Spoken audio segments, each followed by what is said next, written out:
Me presento, soy Víctor Ventura Ríos, alumno de la Universidad Privada de Tacna, Facultad de Arquitectura y Urbanismo. En el presente video voy a resolver las preguntas del examen de la segunda unidad del curso de Diseño Estructural 2, periodicamente con objeto armado. Bueno, empezamos con la primera pregunta que viene a ser: una adecuada estructura, ¿qué condiciones debe cumplir? ¿Qué tipo de esfuerzos se aplican sobre las estructuras? ¿Cómo interactúan cada uno de esos esfuerzos con los diferentes elementos estructurales que conforman toda la estructura?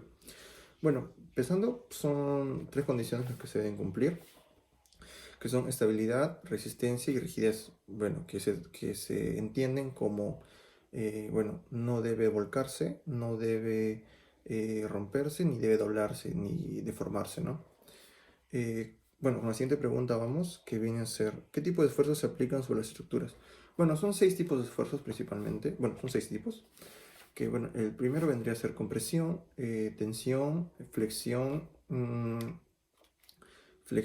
después sigue torsión, pandeo y corte.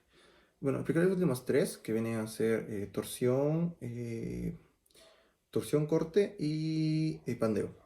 Bueno, en torsión viene a ser un esfuerzo externo que, bueno, es generado por vientos sísmicos, el cual puede generar un doblez o una deformación en la estructura. El siguiente, el corte, viene a ser, son esfuerzos verticales que se aplican sobre una superficie horizontal, bueno, un elemento horizontal o lineal, el cual los esfuerzos positivos y negativos generan una estabilidad en la estructura. Como el siguiente vendría a ser el pandeo, que bueno, eh,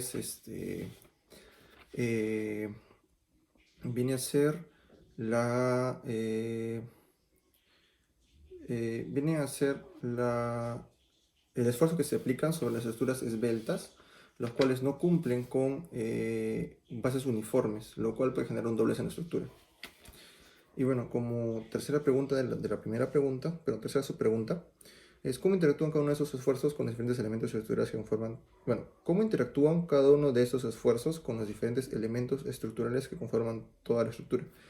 Bueno, primero que los esfuerzos son generados en la estructura, pero en diferentes magnitudes.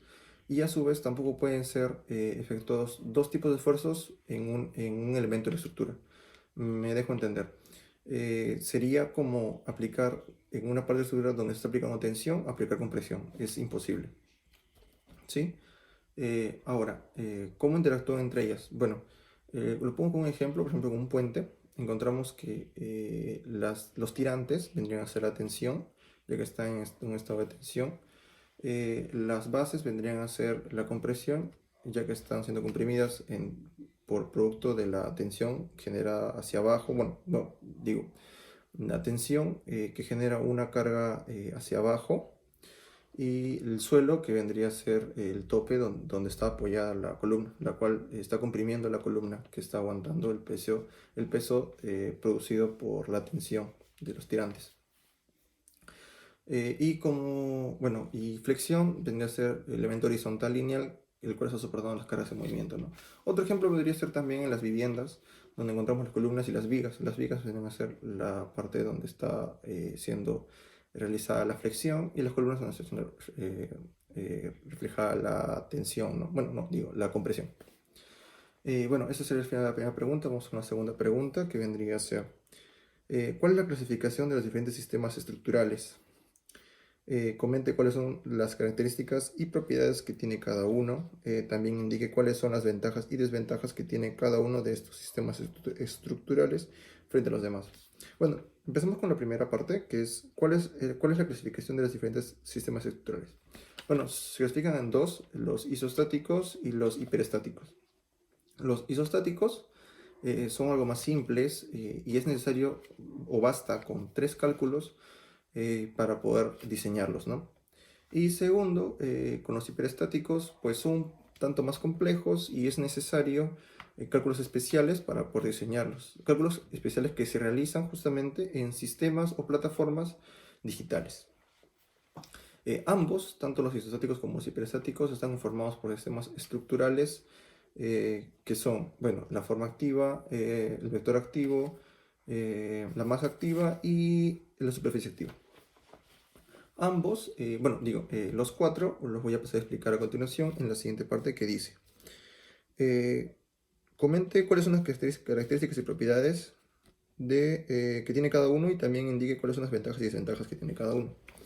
Bueno, empezamos con la forma activa, que viene a ser que son simples y flexibles. Y bueno, como propiedad es que de ese sistema estructural es que vuelve a su forma original después de ser sometido a una deformación, ¿no? Vuelve a su forma original. Encontramos dentro de los tirantes y los arcos, ¿no? Dentro de los arcos, bueno, como principal ventaja es que ocupa un espacio de luz bastante amplio. Y como desventaja es que al ser retirado una de sus soportes, la estructura colapsa totalmente. Y los tirantes, pues, como ventaja es que puede ser distribuido, se puede distribuir la carga. Y como desventaja es que es que es caro la instalación de ya que es necesario el uso de poleas. Siguiente me iría a seguir con vector activo. Vector activo, pues principalmente es un tanto simple la explicación, ya que son triangulares, son de forma triangular. ¿Qué más? Trabajan a partir de compresión y son de bases compactas. Como principal ventaja es que son económicas, y como principal desventaja, pues encontramos que al ser sometidas a temperaturas bastante altas, pierden estabilidad y son susceptibles a movimientos de vibración. O sea, bueno, son susceptibles a vibraciones, ya que son diseñados de formas predeterminadas. El siguiente vendría a ser, me olvidé de decirlo, en los de vector activo encontramos las cerchas, que es justamente lo que estaba explicando. Ahora, siguiente es la masa activa. La masa activa encontramos en pórticos y muros, voy a decir columnas y vigas, donde encontramos que son sólidos, resistentes y duraderos. Como ventaja principal encontramos que al un elemento de ese sistema estructural no está soportando una carga, es posible retirarlo de manera que generemos una amplitud del espacio que está conformado por ese sistema estructural. Y como principal desventaja es que, al ser húmedos y pesados, aumenta su valor de construcción. Como cuarto sistema estructural encontramos la superficie activa. La superficie activa, como principal cualidad es que, puede adoptar formas orgánicas y libres.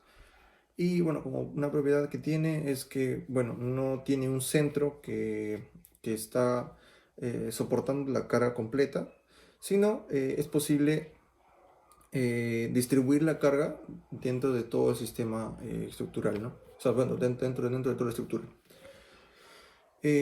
Como principal ventaja, viene a ser que puede adoptar formas orgánicas y libres, lo cual nos da la facilidad o es beneficioso para el diseño de la edificación, o sea, el diseño final de la edificación, lo cual no es tan necesario adecuarnos, sino podemos adecuar ese sistema estructural a nuestro diseño. Y como principal desventaja es que, tiene una alta compactación de humedad y calor. ¿Sí? Gracias.